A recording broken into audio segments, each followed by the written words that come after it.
वहै तेजस्विनावधीतमस्तु मा विद्विषावहै। ॐ शान्ति शान्ति शान्तिः।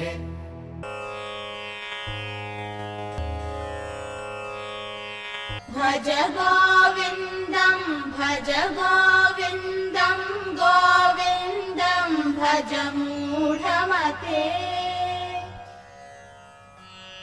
सम्प्राप्ते सन्निहिते काले नहि नहि रक्षति दुःकृन्करणे। मूढजहि धनागमतृष्णां गुरु सद्बुद्धिं मनसि वितृष्णा। यल्लभसे निजकर्मोपातं वित्तं तेन विनोदय चित्तम्। नारीस्तनभरनाभिदेशं दृष्ट्वा मागामोहावेशम्।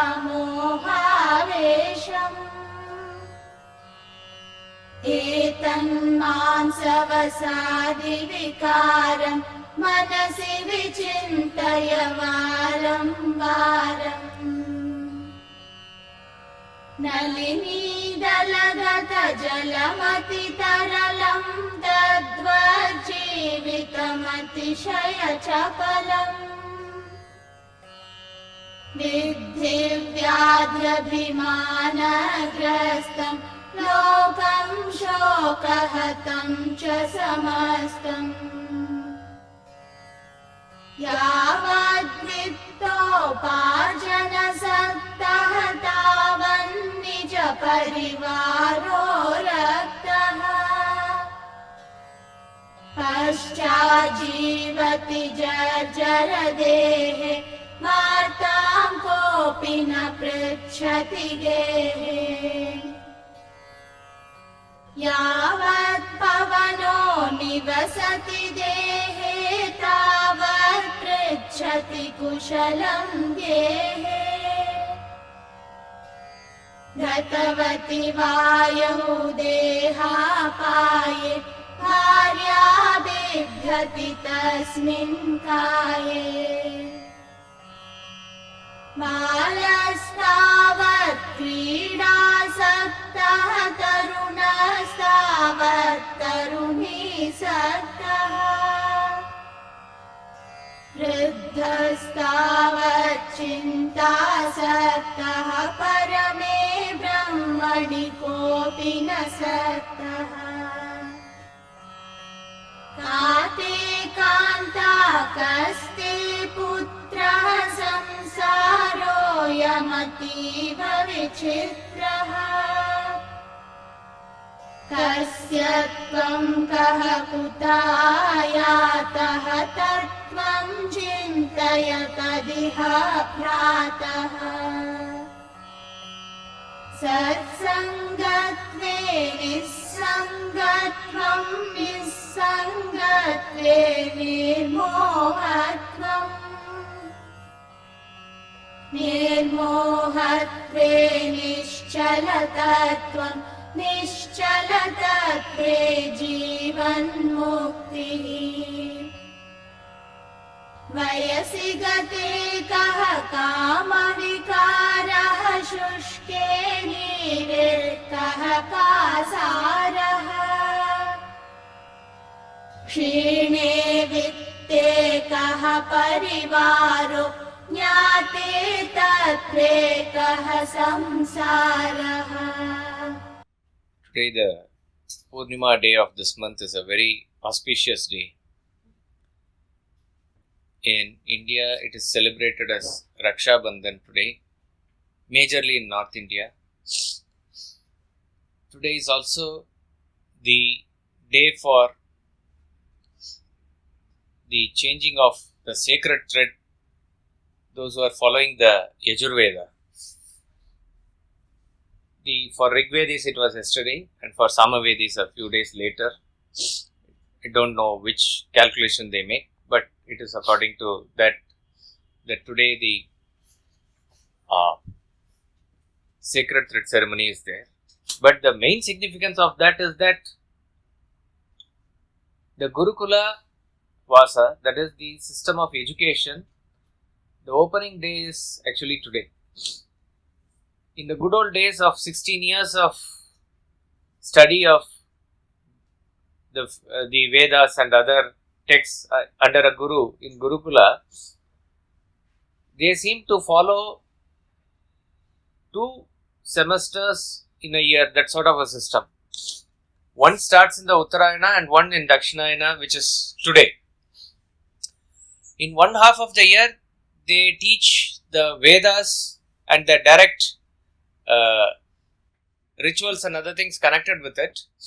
And in the second half, they teach all other aspects, Vedangas and other things which are associated with Vedas. So it is a very brilliant system of education, and by 16 years after the education, he is prepared to face the world. That is what the significance of this Gurukula system of education is. The Hindu way of life is divided into 4 stages. It is called as ashrama. So first stage is called as brahmacharya ashrama. The second stage is called as grihastha ashrama. The third stage is called as the vanaprastha ashrama. And the fourth stage is the sannyasa ashrama. 4 stages of life. Generally it is divided into. Each stage has its own beauty and its own significance.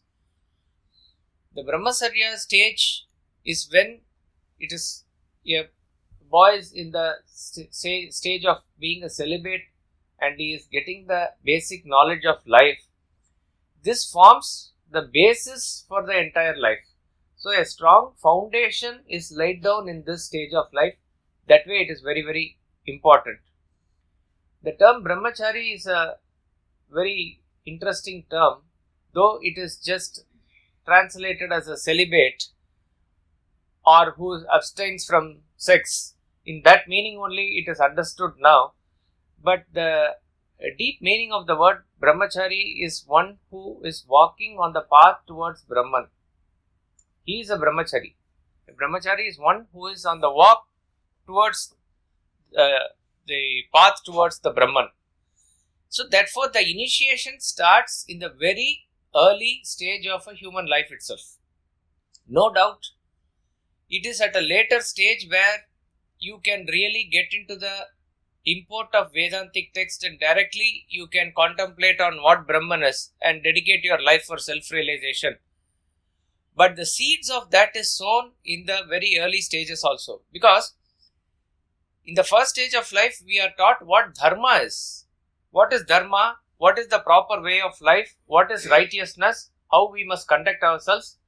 Based on which he is ready to face the world, and in the grihastha stage, which is the householder stage, whatever he has learned so far, he puts it into practice. It is a experimental laboratory where everything is tested out. And that really matures a person. Then he gets into a stage of a recluse and then a mendicant, which is sannyasa ashrama. So therefore the teaching of dharma is the first stage. When a person is matured enough and the mind is in a stage of moving towards renunciation, then he is taught about what is Brahman. So he is first introduced into the world and how to conduct himself properly in the world, and then he is taught what is beyond the world. Now they are not mutually exclusive. Even at the younger stage also he is introduced the higher concepts.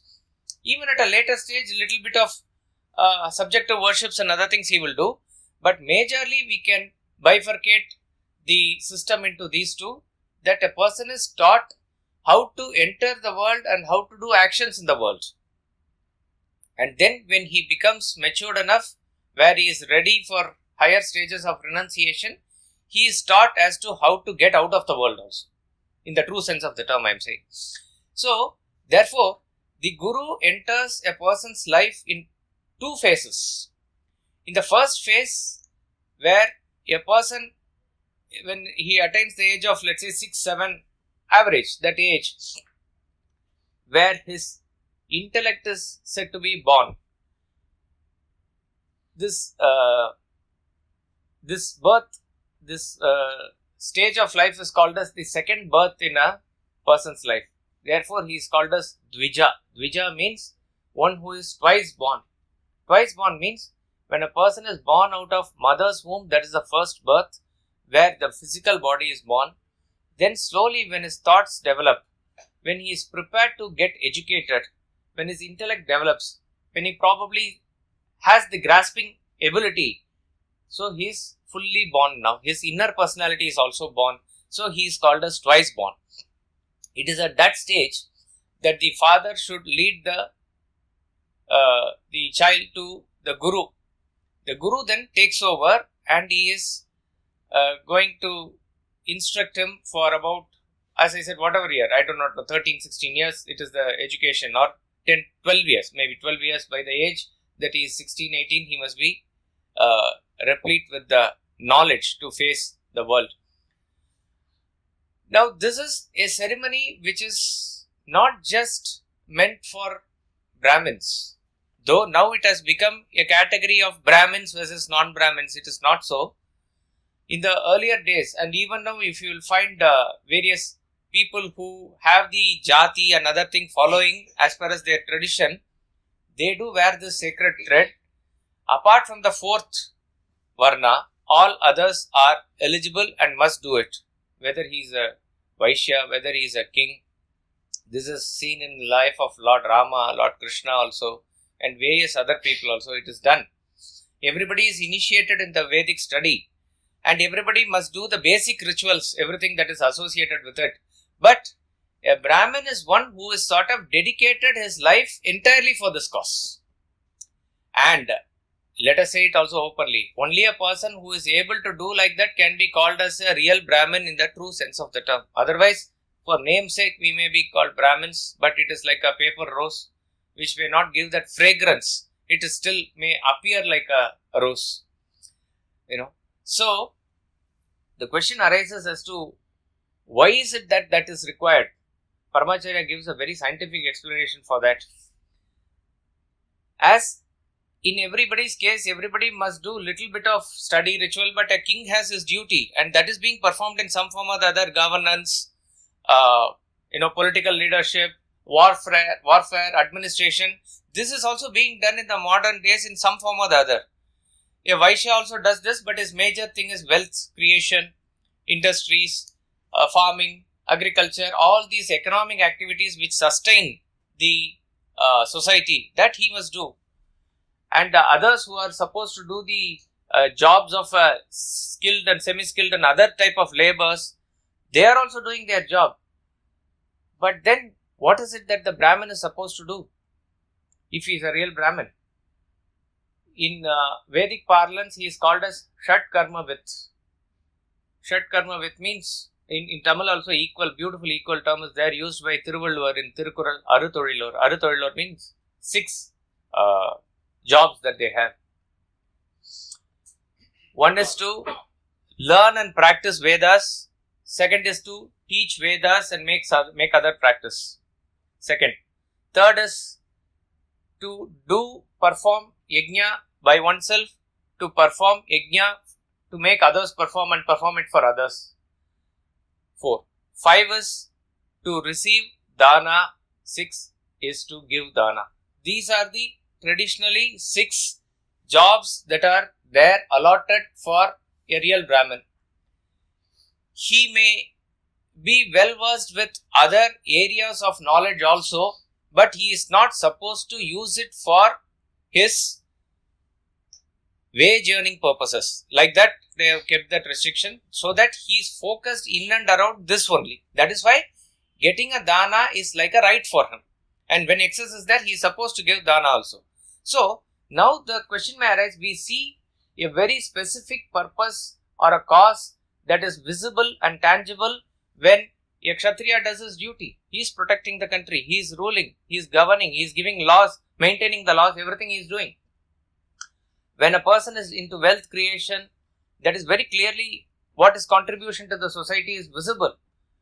And when other persons who are doing all the jobs that are hands-on labor. It's very clear. Without that, anything will not move. Their contribution is also very clear in all stages. Now the question arises, what does this person do, Brahmin?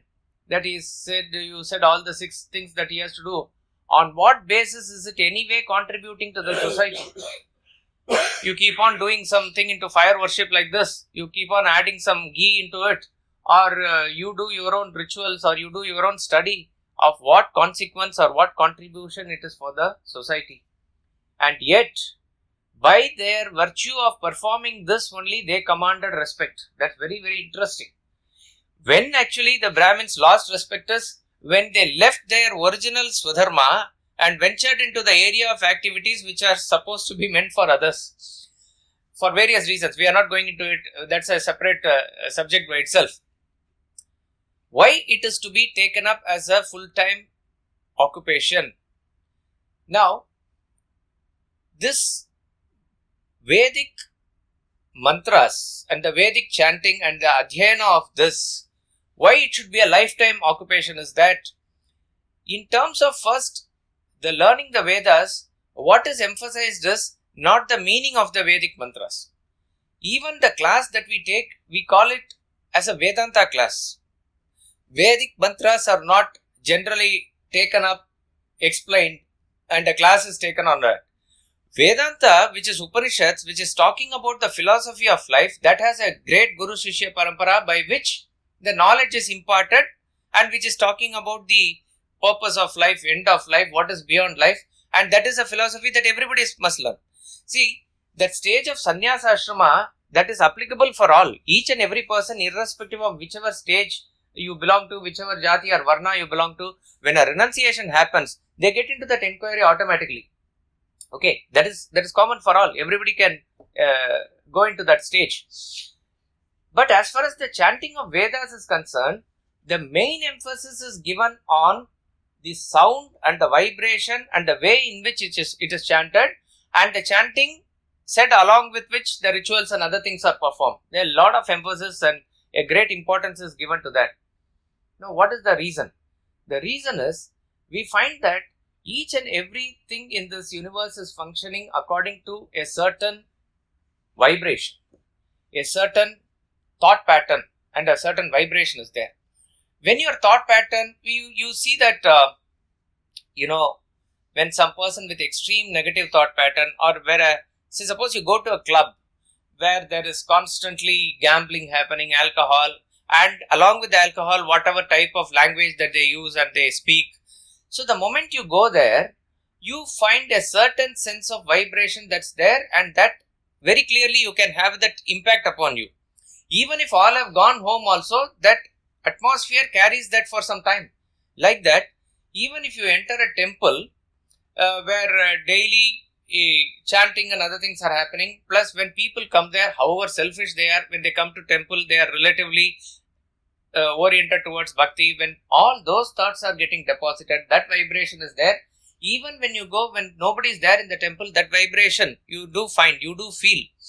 There are certain places where people say worship and meditation becomes conducive and easy. In some places, there seems to be some disturbances from the elements of nature. It is there. So we understand that there is some sort of a aura that is built around, and all this is maintained by a certain thought force, a certain vibrations. Okay. Now these vibrations have connection at the thought, speech and the action level. Always this mano, vak, kayam. This thought, speech and mind, at all the levels the actions are being performed. That's why tapas is also at all the 3 levels.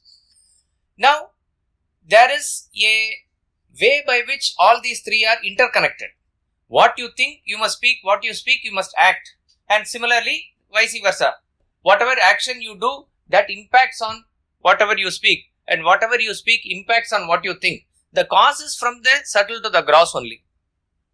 Now, the Maharishis in their height of absorption in the self and meditative stage, what was revealed through them is the Vedic mantras. They are not somebody who thought and wrote those things. Therefore, it is called as Shruti. Shruti means that which they heard. Which they heard means They are also not called as mantra karta. They are called as mantra drashta. They saw the mantra as it were. Okay. Gayatri mantra is there. It is attributed to Vishwamitra, Rishi Vishwamitra, but it's not that he is the author of the mantra. The Gayatri mantra got revealed through Vishwamitra. Like that it is. It's a Rigvedic mantra. So like that, we find that each of this is, and then it is passed on to others through oral this thing. They also hear and then they continue this tradition. So it is called as Shruti. These Vedic mantras have a certain way of pronunciation. They have a certain way of chanting. That is why Adhikaris are supposed to chant the Vedic mantras. It is not to be taken as open for all. I mean, nowadays we see Gayatri mantra and others being chanted by everybody. We really do not know entirely about it, but it is better to be cautious only because, as I said, it is just not a shloka type of. Bhagavad Gita anybody can chant. Bhagavad Gita you can even sing. You can have a raga for Bhagavad Gita and sing also. It is nothing wrong about it. But we do chant in a particular meter. There is nothing wrong about it. You can have Vishnu Sahasranama. You can have various other shlokas. And we find that, M.S. Subbulakshmi's version is the most popular version. There is no dearth of thousands and thousands of various shlokas and various hymns and verses that one can get associated with and happily chant about, teach others, children also. But when it comes to Vedic chanting, be very cautious because it is just not Sanskrit lines there. The way in which it has to be pronounced little high, little low, little elongated and in an even state, there are various things that are thing to it. And the way in which it has to be chanted has to be maintained that way only, otherwise the effect also will be different. See, when you go to a hill and shout, you find an echo there.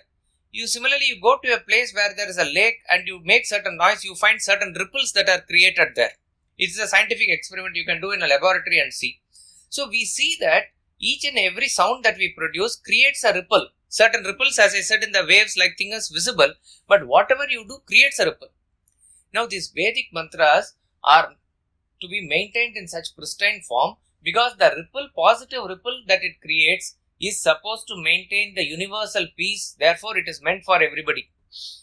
If only that you must do Vedic chanting which gives you some personal benefit, it is as good as any other activity which you do for yourself. That is why probably they maintain that one set of people must be dedicated for the welfare of the humanity and that is their lifetime duty. If you are doing like that, then automatically you deserve respect. Automatically it will come. You command respect. But when you come from your level and start demanding respect without doing what you are supposed to do, sooner or later you are going to lose it. So therefore, it is very important that our way of life, which is Sanatana Dharma, which is called as Vaidika Dharma, which is a Vedantic religion, the source of all knowledge, it is there in the Vedas. And in the 18th chapter, when Krishna talks about 4 Varnas, in the 4 Varnas, he talks about the qualities of Brahmin, Kshatriya, etc. And there in the verse allotted to Brahmin, he says,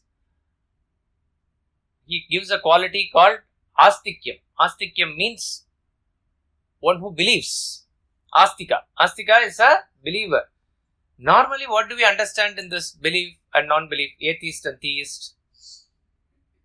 Belief in God. Belief in God and one who doesn't believe in God. This is how it is classified. But this term Astika and Nastika have been used in our tradition in various times, at various points of time, at various by various meanings. The meaning that is there for the commentaries of Gita is that, see, Astika, who is a believer in God, that probably 99% of the world falls into that category. In some form or the other, they believe in God. So why it is called as a special quality of a Brahmin? So here, Astika means one who believes in the authority of Vedas. Nastika is one who does not believe in the authority of Vedas. As I said, it has various. Even Jaina philosophy has a different meaning. Paninian grammar has a different meaning. Various meanings are there. One who believes in a world beyond this world, that is Astika. One who doesn't believe in that is an Astika. Like that, various meanings are there. But in all ways, One who believes in morals is Astika. One who doesn't believe in morals or ethics. Nothing to do with Vedas or anything. You believe in good, righteous living, moral and ethical living, you are Astika. You don't believe in morals, you are an Astika. So like that, various meanings are given. Medhatiti gave, various other people gave. At every stage, they wanted to be called only Astika. So there was a weightage given to that term. Now here, in this Gita verse, Astika refers to one who believes in the authority of Vedas. Therefore, he is a real Brahmin who is at least associated and who at least doesn't do anything against the Vedas. That is the power that is given there. So therefore, in the Brahmacharya stage, when he is taken to the Gurukula, his Vedarambha happens. That means he is initiated into the studies by starting with the very first verse of Vedas. That is what is supposed to be today. The Gurukula Vasa starts today. Now, a boy is shaven off his head and left with only a small tuft, with which he is introduced to the Guru, to whom he prostrates, and then his Gurukula Vasa begins. What is the significance? And then he is given this 3 sacred thread. Swamiji has given the explanation in the book of God Symbolism also, that the hair represents our desires, right? It is one way of symbolically looking at it. Why does the hair represent desire? Countless. One is, it is countless. You can't count the hair, you can't count your desires. Second is, it grows continuously. It grows in a way by which it cannot be in proper shape or control by itself. You have to discipline it.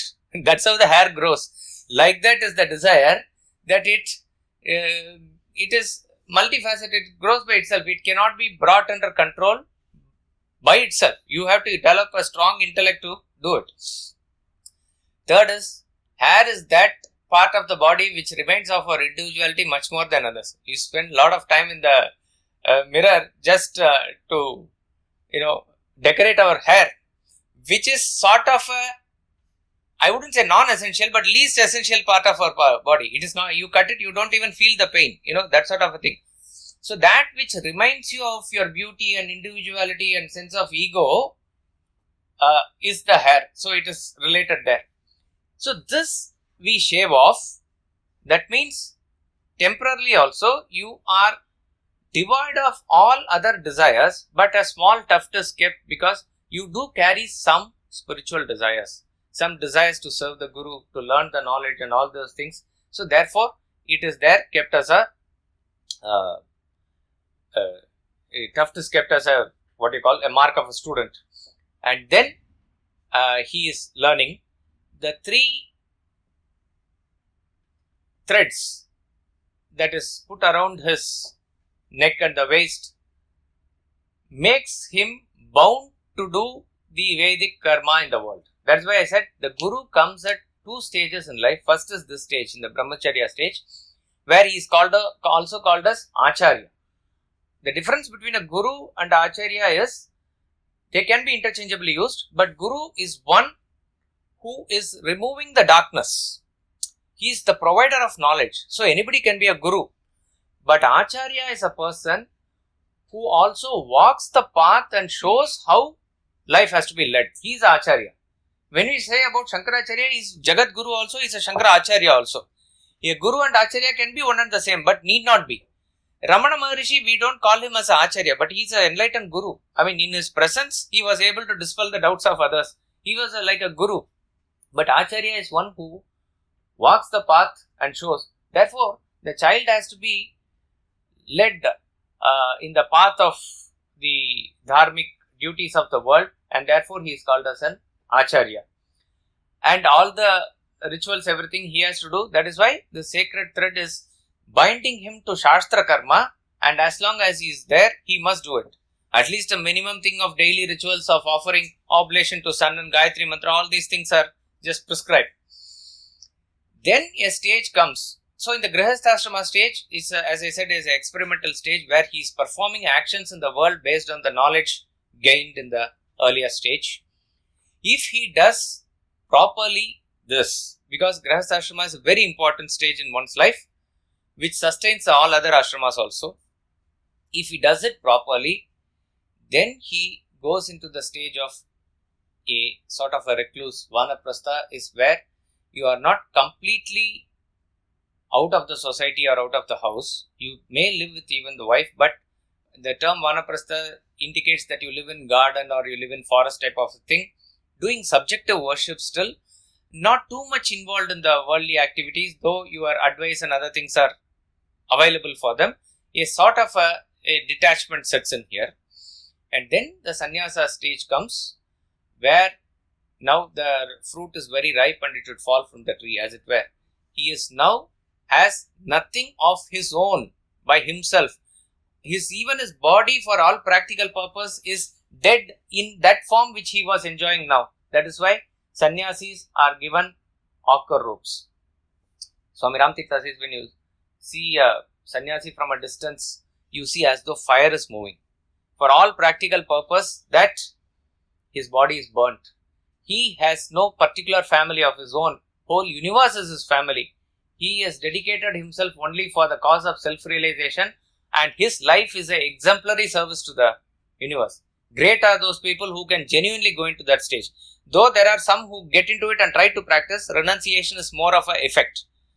There are very many examples where, being in householder stage also, people have gone into the spirit of renunciation equal to or much more than a sannyasi also.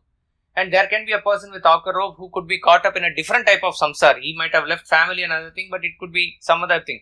So, what really matters here is the mental renunciation.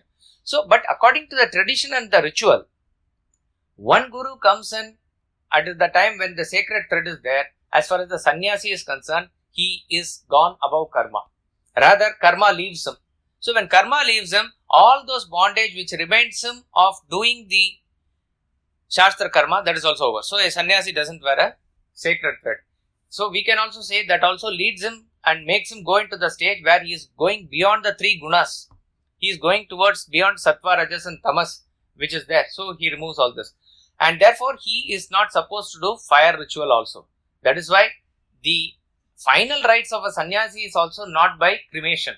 They are either buried, they are either thrown into the forest for animals to consume, or jalasamadhi, all those things they do, but never fire. Very interesting verse says in Bhagavad Gita, immortal verse, Anashruta karma palam karyam karma karoti yaha sa sannyasi sa yogi na niragnihi na chakriyaha. Na niragnihi na chakriyaha. There are various interpretations, but the literal translation is na niragnihi. That means just because you have given up fire, fire is that a brahmacharya stage onwards, you are holding on to that fire as a ritual. You know, it says yavat jivet agnihotram, you have to practice. As long as you live, you have to practice this agnihotram. Therefore, after that ritual, they are not supposed to put off that fire. They carefully keep it. Next day, they light from the same fire. Like that, throughout the lifetime that they do. When does this fire go? This fire goes when you enter the stage of a sannyasa ashrama. So, na niragnihi can be taken that way. So, what Krishna, na chakriyaha means he has gone beyond action. Okay. This person has no action, this person has no fire rituals and everything. But he says, just because you don't have action, just because you have given up this fire thing, you don't become a sannyasi. Na niragnihi na chakriyaha. Then who is a sannyasi? He says, anashruta karma phalam karyam karma karotiyaha. Without an eye on the fruit of action, one who is able to do whatever he is supposed to do. He is a sannyasi. So a sannyasa, therefore we understand, is a state of mind which is of renunciation. So that stage, if anybody can attain, even as he is performing householder's duty, we have to prostrate to that person. So what is important in life is to get into the state of renunciation rather than just by outwardly measures. So coming back to the significance, so today is an auspicious day for the starting of the Vedic studies. And the Vedic studies should slowly lead us to Vedantic wisdom. It says, Yo Vedadav Swaraproktaha Vedantena Pratishtitaha. What is being said in the Adi or the beginning of the Vedas is established by Vedanta. So what is the starting mantra of Vedas? Rig Veda's first mantra is Agni Mile Purohitam. It is starting with Agni. It is starting with fire. Here the deeper meaning is the fire represents the fire of consciousness. It is the consciousness. And what is established in Vedanta? It is the consciousness. So the Vedic study, which starts with worship of Agni, fire worship, it is actually initiating a person into the search of the consciousness within. And by God's grace and Guru's grace, when he travels the entire path, he gets established in the Vedantic wisdom, which is nothing but the pure consciousness. That must be the aim of our study. The study that we go through, because nowadays you see when a person is initiated into school, so what is the aim? Finally, what is the placement or what is the aim of this? Is like, what is this result of this education? The result of the education is just to get a job and make a living out of it. That is a very, very limited perspective of the education. The real purpose of education is to finally get established in what is the purpose of life itself, not just the immediate benefit of the education. So in that sense, we have to view this day to day. Right. Seeing the bosom and navel of a woman, do not fall a prey to frenzied delusion. It is a modification of flesh, fat, etc. Reflect well in your mind over and over again. We'll chant verse 4 twice. Nalini dalagata jalamati taralam dadvajivitamati shaya chapalam Vidhi vyadhyabhimanagrastam lokam shokahatam cha samastam Nalini dalagata jalamati taralam dadvajivitamati shaya chapalam Vidhi vyadhyabhimanagrastam lokam shokahatam cha samastam Water on a lotus leaf is extremely unsteady. So also is life very unstable. Understand that the entire world consumed by disease and conceit is smitten with sorrow. Very famous verse, a beautiful poetry, which gives a very beautiful metaphor. It talks about the life's instability. Okay. Nalini dalagata jalamati taralam. What that means is that, if you have seen, there is usually this lotus leaf example most people know. They talk about it in terms of how a person detachedly lives in the world. The lotus leaf is born in the water, it stays in the water and it dies in the water, but it is never touching the water. This is the most famous example. But here, he is same example in a different way. He is putting it on the reverse.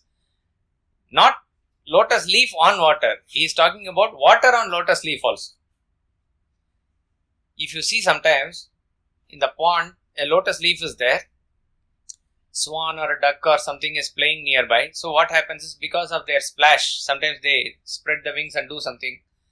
The water spills on the leaf.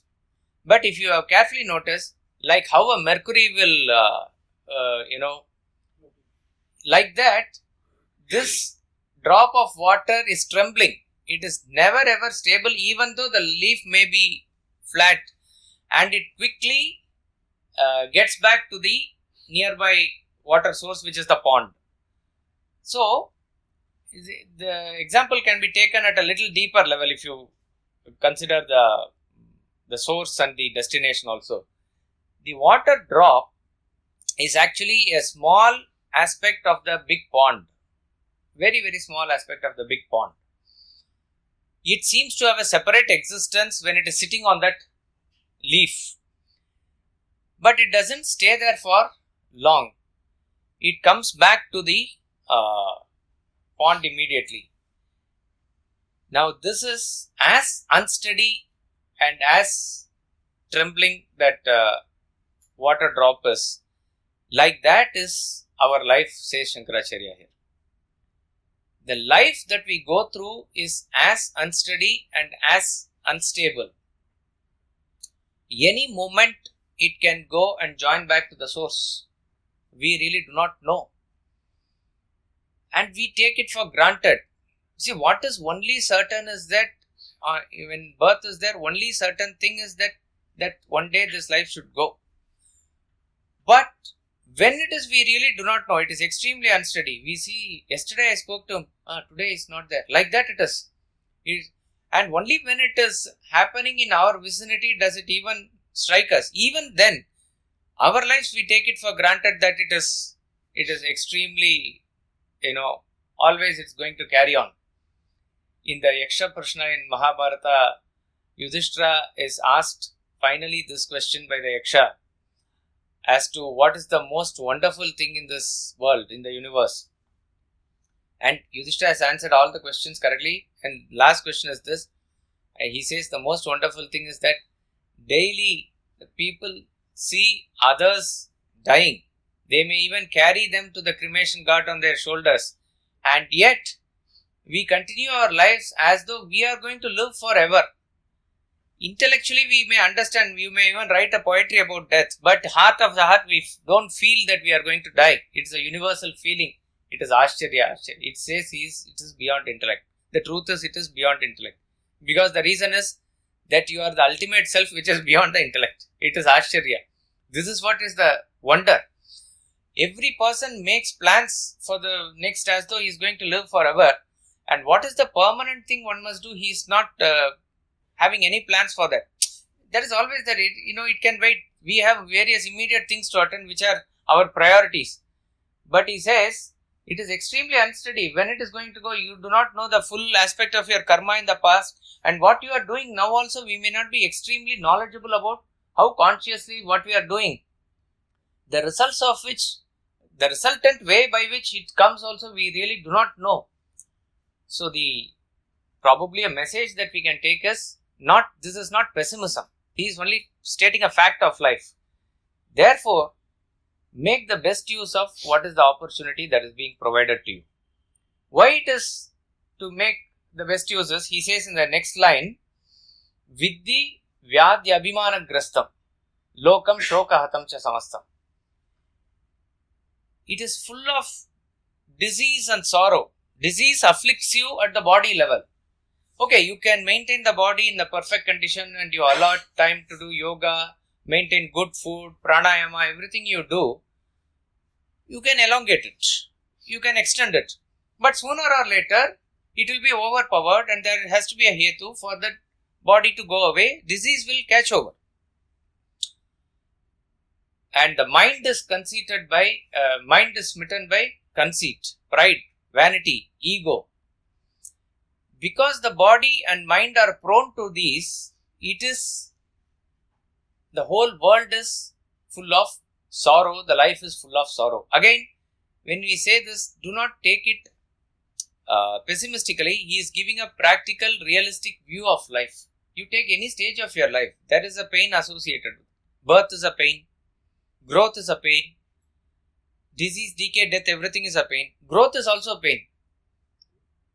Growth seems to be like a happy thing, but the attachment of the past to pull out of it it's a pain. So each and every aspect of life, of the world is a pain. Dukkhalaya, it says. Gautama Buddha, Lord, he puts it very nicely. Why it is pain? He says,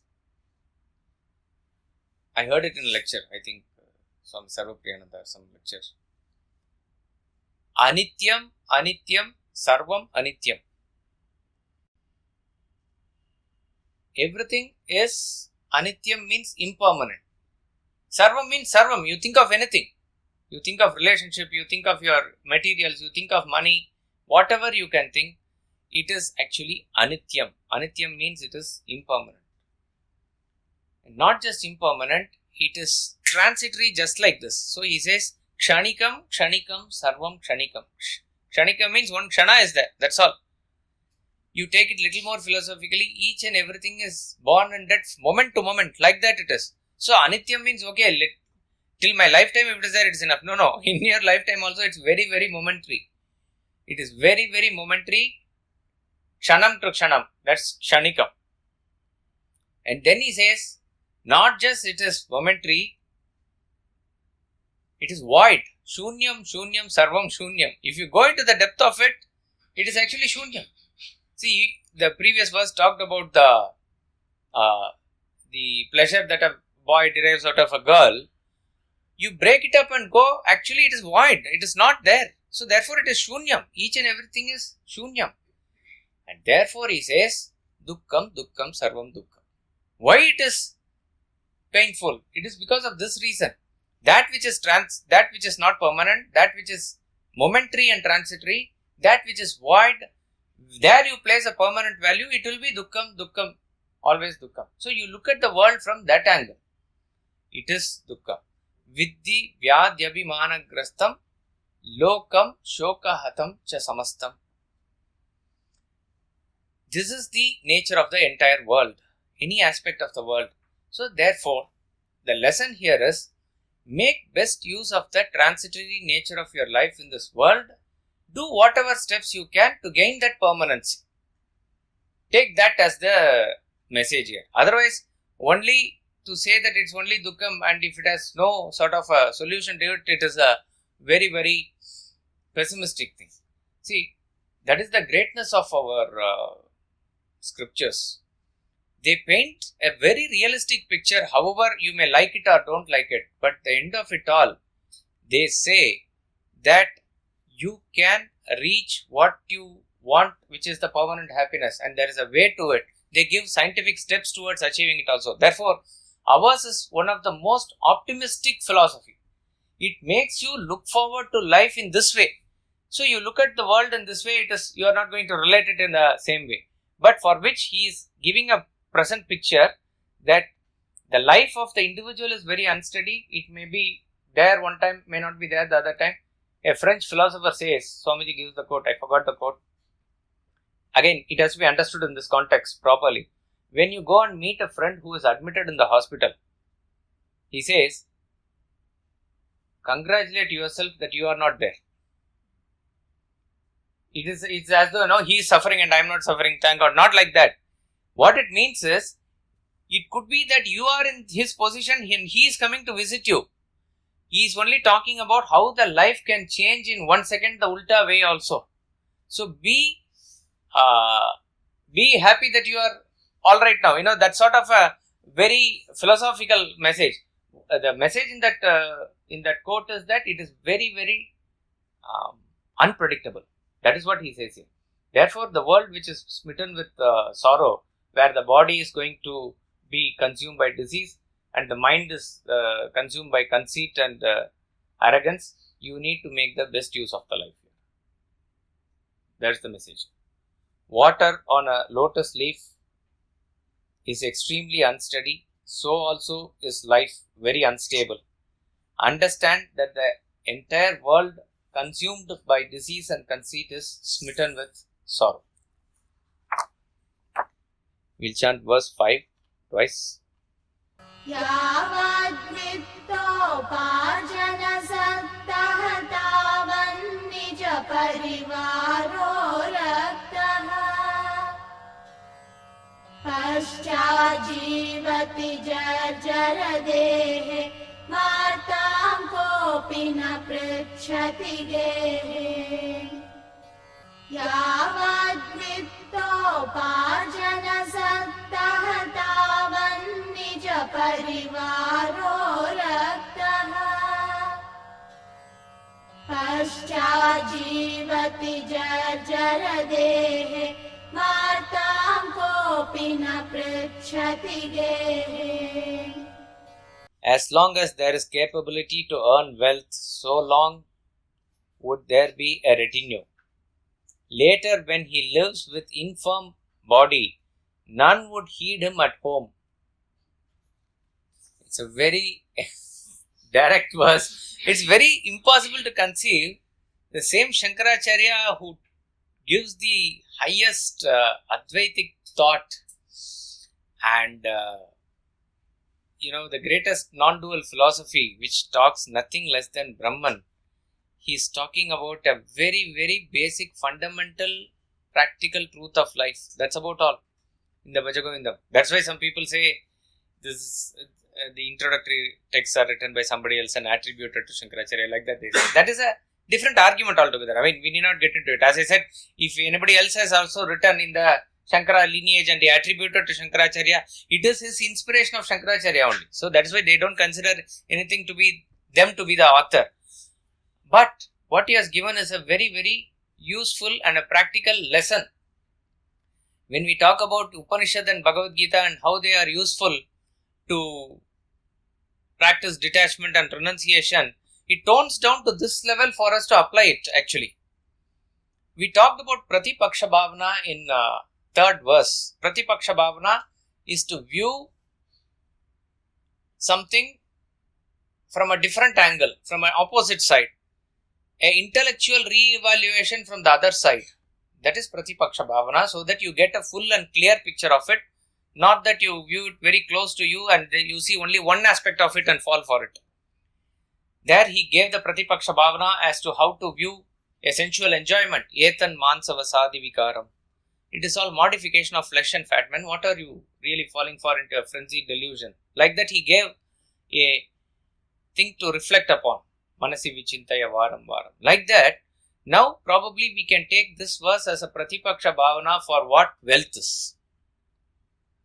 Wealth is that everybody chases in this world. Wealth is that which is the motive of most people in the world. But what really is wealth worthy of? He gives a very practical real life experience for us to gauge it. See, the thing is, each and everything, when we try to understand it from experience, at the time it hits us, it may be very late, maybe. See, that's why probably I think the commentary of this verse or the next verse in the book also, Swamiji says, this knowledge is applicable for all. Each and every person has to take it up and apply it in the practical life. But it is of utmost necessity or importance to those who are reaching the pinnacle of their fame and glory at a very young age. Like actors, like sports persons, we saw that Asiad is going on. A 15-year-old or 16-year-old kid can be a gold medalist and he can be on the top of the world. In Olympics, top of the world, in Asia, top of Asia, whatever it is. He is in a very high position. People look up to him. People will call him for speech. He will give interviews. Even if he doesn't want, he is put in a pedestal. Now, when the pedestal is there and he is enjoying his glorious times there, sooner or later, fall may come. Because in certain sports, the lifespan is not even few years. You have to make the best in that time. Marathon runners, you don't see same winner repeating himself in the next Olympics. Except I think once it happened, it doesn't happen. Even 100 meters champion, if a person comes, Usain Bolt is an exception. 3 times he did. But otherwise it's a very difficult thing. So the peak of the career lasts for few years. Even though we see cricketers 15 years and all, they are playing 10 years is a peak of their career. And they are gods when they are in that period. But when the time comes to say goodbye, if they are not prepared, all over the television advertisements, in every billboard and in every promotion, they were all there being flashed, and suddenly they may just not be there, neglected. Swamiji talks about, I think, Modi, some cricketer in Rosie Modi. Rosie Modi is a cricketer. Yes. Opener, right. He was in Bombay Gymkhana Club as a old person having his own drink or whatever he is doing. Alone in a table in the corner of the club. During his heydays, he would have been swarmed by autograph seekers and various. Swamiji said that was a philosophical lesson for me. It is just that nobody will heed to you. Here he says, Vartam kopina prichati gehe. Even at your own home, Even in your own home, there are people, politicians, there will be always people around them. In our house, when we were in Chennai, next to next house was a MLA at that point of time. I mean, he was a very smart MLA. Wherever the parties captured power, he switched to the other party. He continued to the MLA. He continued being a MLA. I can give out the name also, but I don't want. Recording is going on here. Right. I can. This person, as he was even, like gets up and brushes the teeth, there were people around him waiting for him because so many things needs to be done, recommendations, this, that. Like that it is. But if a person, let's say, loses his power, that is why the politicians at any cost, be it at the cost of society, nation, they don't care because they have tasted power and they know what it is to be in power. And that contrast of not having power, even the party office, nobody will come, you don't have protection, you don't have jeeps around you, that contrast is too much for them to take. Even relatively, these are all politicians wielding supreme powers, it could be a bank chairman. He was in a position to grant loans, limited powers, but still he was wielding very many powers. When that bank chairman used to go for a morning walk, there will be people going behind him because they don't know whether they will get appointment or not. Here itself, if he smiles, they can have a word with him. Like that it is. When that person retires, that's all. Next day, if his loyal dog, if he's there, that will only follow him. Because the dog has been following him irrespective of his position or something. Only that will follow. Nobody else will follow. This is what money will do. This is what power will do. So you view money from this angle.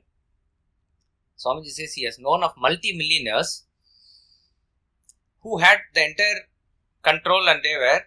And once he had retired and gave the charge to his sons, and by the way in which he even wrote the will, etc. on their name, the treatment that he got in the home is something different. From his own daughter-in-law and son, like that it is. He is talking a very, very practical thing. He is not saying families are bad or anything like that. This is what the money can do to a person. Excess. When it gets into your head, excess of this thing can do to a person. So view money from this side, this angle. This is what it will do. So you will then make the right choices and values in life. As long as you are there, your body is firm and it is earning wealth, there will be retinue. So therefore, the followers, they are not actually following you. They are following what you possess. I think Oliver Goldsmith, Swamiji gives this quote about love. Before love, he talks about friendship. What is friendship? He makes a mockery of what is being talked about as friendship and love. It is all not there. All this in name, he says. It's not there in the real sense of the term. True love is not there. True friendship is not there. What is friendship but a name that charms and lulls to sleep? A shade that follows wealth and fame and leaves the wretched to weep. Exactly the same thing. What is friendship but a name? He's my best friend. This buddy, that buddy, all these things we say and we make a big issue out of, friends. And that charms you and that lulls you to sleep. Lulls you to sleep means you are very confident. I have people. They will come to my rescue. They are there all the time. And you are in a self-hypnotic state thinking that they are all there. But he says, a shade that follows wealth and fame. They are a shadow who is not following you. They are following your wealth and your fame. And leaves the wretched to weep. Leaves the wretched to weep means when you are in a position where you actually require them, they leave you alone to fend for yourself, weeping, and they just go away. That is friendship. That means what he is trying to say is, what we call as friends, thick friends and all those friends are not in reality there today. And Oliver Goldsmith maybe writes this poem few centuries back. Nowadays, friends are those we find who like our post in a Facebook, they are our friends. And if that is not there, like that it is just what is known as a virtual friends. Like that we have. And when we talk about the friendship of Krishna and Sudama, all this is great stories only for us. We can't even believe how their friendship was there and how they cherished the friendship till the end. Arjuna and Krishna were great friends. That is friendship, But all this is very superficial friendship, he says. A shade that follows wealth and fame and leaves the wretched to weep. So therefore, as long as there is capability to earn wealth, so long would there be a retinue. Later, when he lives with an infirm body, that means when he is not useful for them, none would even heed him at home. Therefore, one should be prepared for this. Preparation, it's not expectation. It's not to expect that your wife will desert you or children will be disrespectful to you. Not to expect that. Irrespective of all these things, you develop what is known as this self-sufficiency. You look at it from the point of view of that person. Narayana Bhattatri, when he was paralyzed, he was dropped in front of Lord Guru Ayurappa. He asked for only one thing. You take away my disease and give me a walking stick so that I am not dependent on anybody for my bodily transactions. That sort of a very basic self-sufficiency he sought for. That's all it is. If you are happily living with your family, well and good, all that's fine. But you cannot make your life dependent on them. So you be self-sufficient. So therefore the preparation for that comes as you travel the path. It's not that after retirement, that's why many people say, I'll read Bhagavad Gita after retirement. Actually, it prepares you for life and afterlife. So when the action is all over, then you will learn how to do action and get yourself prepared. That doesn't make sense. So it is just a preparation. So when the time comes, you are very, happy to take it in the way that it comes. We'll end with this story which Swamiji repeats in the public lecture also. There is a kingdom where a system is there that by lottery or by whatever means a king is chosen and he has to rule for 5 years. And he is given the entire facilities and amenities and luxury of the kingdom and everything is under his control. He can enjoy it thoroughly. But very cruelly, at the end of the 5th year, he is transported across the river and led to the other side and left there, which is a dense forest. Meaning there is wild animals and there is no way to survive there. But 5 years he is the king. This is how it is. And so each and every person, when he is crowned the king, he is extremely happy and is rejoicing. As the months pass by and as the years pass by, slowly a fever grips. And last year is like a living death. Last month is practically in the grave. He is mercilessly transported to the other side and then the next king is appointed. This is their system. Now a young fellow is appointed by that lottery system. What they see is he starts very normally, but as weeks, days and months pass by, he is becoming more enthusiastic, he is becoming more happy. And last year he has kept monthly many celebrations. Last month is full of celebrations. And at the end of it all, he throws a large party to the entire kingdom. Nobody is able to understand how it is being done because they have seen only the opposite. And now the boatman who is going to take him to the other side, he is an old person and he has seen many kings go to that side. He is very sorry for this young person. But this person is waiting and waving to everybody. His happiness is even more now. So, as they are traveling in the middle of the river, this boatman is asking, I can't understand this. How is it that you are doing like this? You know you are going to be left alone in the opposite side. He only asks one thing. You operate this boat, how much do you get? I get whatever, 100 rupees or something. Now he says, you operate from the other side, I'll give you 200 rupees. What he has done in this 5 years? He has transformed the other side of the river slowly and built a small kingdom for himself. So right from day one, he has been planning for that only. So he knows that this 5 years is temporary. He is aware of that transitory thing. So in this transitory life, he has prepared for something which is permanent on the other side. That's all it is. As we are going through this corporate life, whatever be the time, a social life, this life, marital life, all this life we go through. When we are going through this life, just make the right preparation for what is on the other side, which is the permanent thing. As you do that, your journey becomes more and more happy as you go along. We'll continue. Namo Parameshwara.